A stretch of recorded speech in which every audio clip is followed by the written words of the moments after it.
दोस्तों नमस्कार। आज हम चर्चा करेंगे भारतीय राजनीति की भाषा और शैली की विशेषता।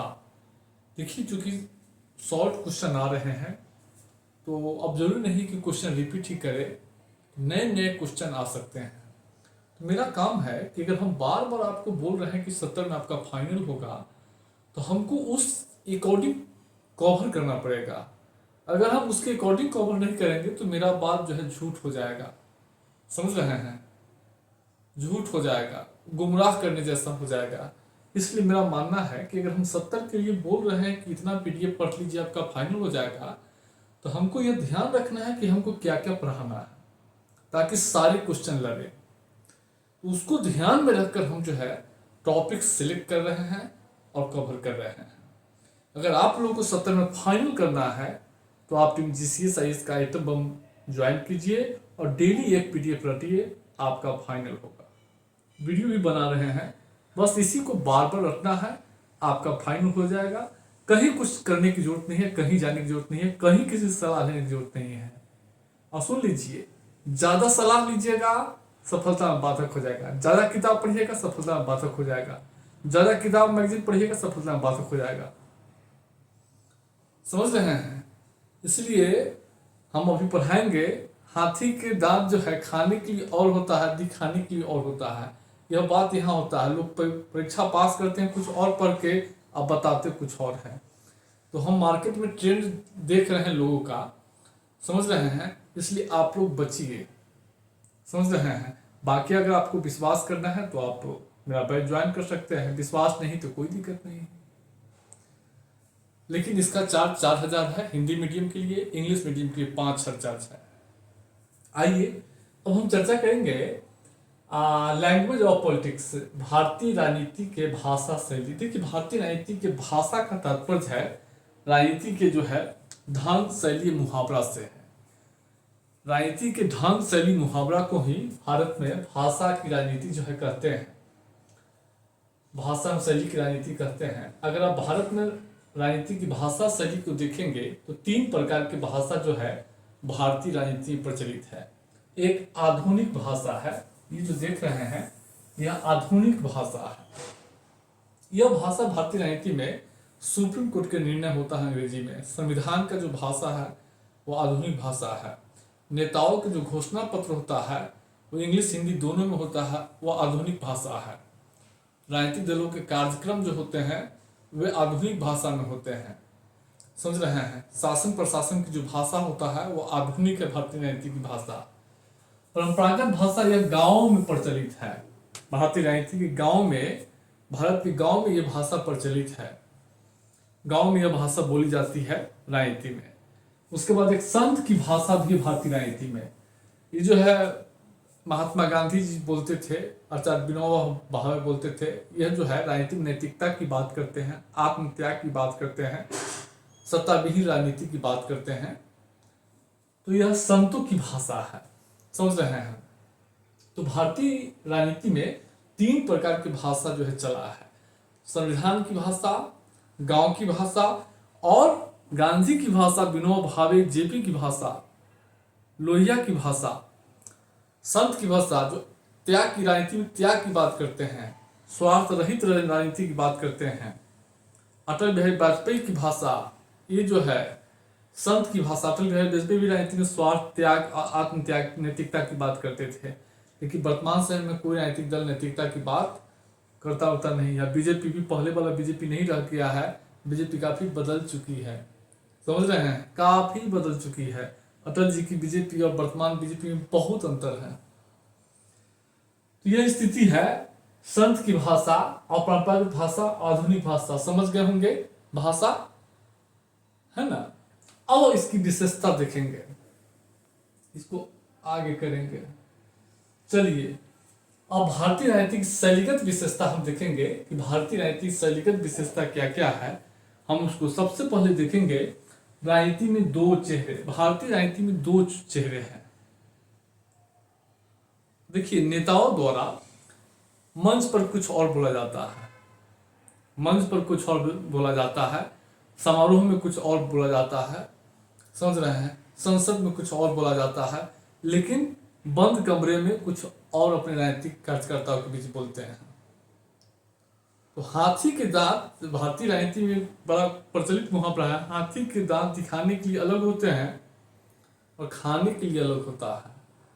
तो जब भारतीय राजनेता क्या करते हैं, जब मंच पर जाएंगे तो सुंदर सुंदर भाषा का इस्तेमाल करेंगे, संसद विधानमंडल में अच्छा अच्छा भाषण का इस्तेमाल करेंगे, जब वोट लेने जाएंगे तो अच्छा अच्छा भाषा का इस्तेमाल करेंगे, लेकिन जब बंद कमरे में आते हैं तो उनकी भाषा चेंज हो जाती है।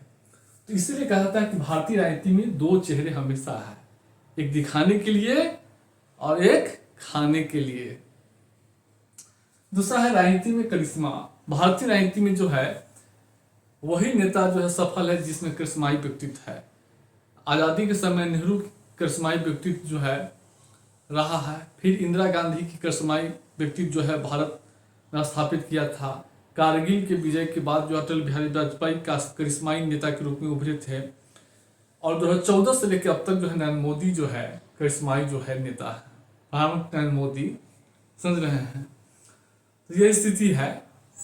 आप लोगों को लगता होगा कि नरेंद्र मोदी के प्रधानमंत्री नरेंद्र मोदी है, समझ रहे हैं। तो ये स्थिति है। और बिहार की राजनीति में देखेंगे तो बिहार की राजनीति में लालू यादव 1990 के दशक में करिश्माई नेता थे, सत्ता उन्हीं के इर्द गिर्द घूमता था, आज भी करिश्माई नेता है। लेकिन 2005 के बाद नीतीश कुमार करिश्माई नेता के रूप में उभरे हैं, क्योंकि सत्ता अपने पास ही घेर के रखे हैं। उससे पहले देखेंगे तो श्री कृष्ण सिंह, बिहार के श्री कृष्ण सिंह जो है बिहार केसरी के नाम से जाने जाते हैं ना, तो सत्ता उन्हीं के इर्द गिर्द घूमता था। उसके बाद है बाहरी। भारतीय राजनीति में बड़ा प्रचलित मुहावरा है, बाहर से आधुनिकता का दिखावा और भीतर से रूढ़िवादिता की जड़ें। भारतीय राजनीति में देखेंगे तो बाहर से आधुनिकता आपको दिखेगा। क्या दिखेगा आधुनिकता में? संसद आधुनिक है, संविधान आधुनिक है, संसद, संविधान, चुनाव, ये सब क्या है? आधुनिक व्यवस्था है। मौलिक अधिकार क्या आधुनिक व्यवस्था है, सामाजिक न्याय क्या आधुनिक व्यवस्था है। लेकिन अगर राजनीति को देखेंगे, भीतर से देखेंगे, तो भारतीय राजनीति को धर्म, जाति ये प्रभावित कर रहा है, सांप्रदायिकता, ये सब भारतीय राजनीति पर छाया हुआ है। तो बाहर से आधुनिकता, भीतर से रूढ़िवादिता की जड़ें हैं। राजनीति की सामंतवादी शैली, अगर आप देखेंगे भारतीय राजनीति में तो आज भी सामंतवादी शैली प्रचलित है। आप अधिकारी देखेंगे, आप ही वीडियो बन जाएंगे, एसडीएम बन जाएंगे, प्रजा जैसे व्यवहार करता है सब का। पुराने जमाने में राजा जैसे प्रजा के साथ व्यवहार करता था, ठीक आज के अधिकारी राजा सामंतवादी शैली से ग्रसित है। जनता से बहुत दूर कटे हुए रहते हैं, जनता को तुच्छ नीचा समझता है, ऐसे ही है। कोई लोड नहीं लेता है, तो वो बातों बोल देता है, डांट देता है, नीचे बैठा देता है। तो भारतीय राजनीति की जो है, ये जो है देखेंगे सामंतवादी शैली है। हालांकि हम इसके घोर विरोधी हैं। हम उसी व्यक्ति को बड़ा मानते हैं जो अपने साथ बैठे आदमी को छोटा नहीं समझता हो। मेरा अपना थॉट है, समझ रहे हैं। हम मानव, किसी भी व्यक्ति को मानव के रूप में देखते हैं। वह मानव है, उसके जाति, धर्म, संप्रदाय, रंग, रूप, गरीबी, इससे मैं नहीं देखता हूँ। वह व्यक्ति है, क्योंकि सभी आदमी समान हवा का उपयोग कर रहा है। हवा एक ही है जो सब लोग सांस लेता है। सुन लीजिए, ये सब जितने भी सामाजिक संस्थाएं हैं सब व्यक्ति द्वारा बनाया गया है, ऊपर से नहीं आया है, सब व्यक्ति द्वारा बनाया गया है। इसलिए नेतागण भी देखेंगे तो नेतागण भी जो है क्या करते हैं, आज भी नेता जीत कर जाते हैं, सांसद, विधायक, मंत्री, मुख्यमंत्री बनते हैं, तो राजा जैसे, पुराने जमाने के राजा जैसा व्यवहार करता है। तो राजनीति की समाजवादी शैली है। आईएएस बन जाता है, देखते हैं जनता को समझता है, कुछ समझता है। एसडीएम, डीएसपी, बीडीओ, सीओ ये सब नहीं समझता है। आईएएस तो बहुत बड़ा हो गया। ये स्थिति आप ही लोग नहीं समझिएगा, आप लोग भी तो बनना ही है ना, आप ही लोग नहीं समझिएगा।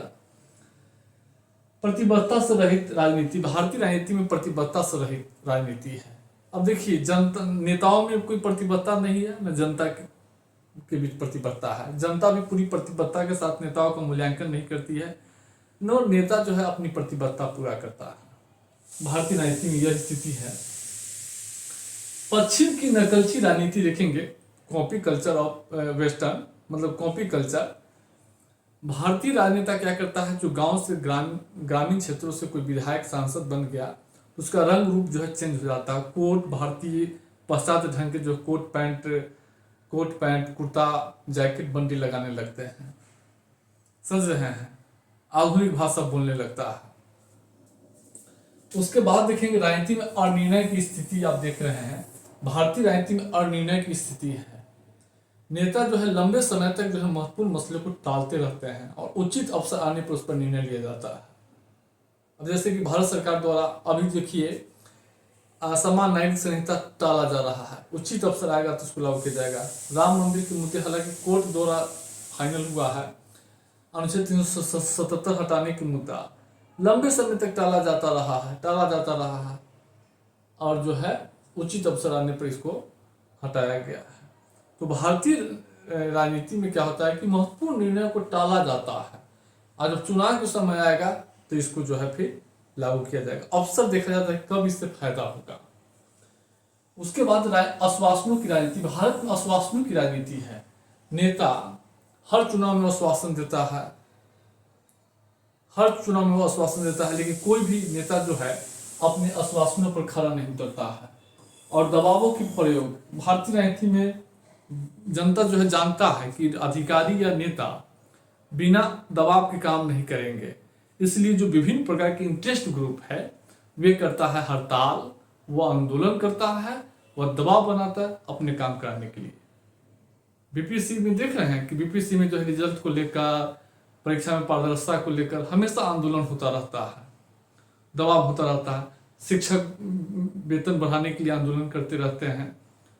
तो ये भारतीय राजनीति का भाषागत शैली है कि जब तक आप दबाव नहीं बनाएंगे तब तक आपका काम नहीं हो पाएगा। तो ये भारतीय राजनीति की जो है शैलीगत विशेषता है, इसको आपको याद करना है।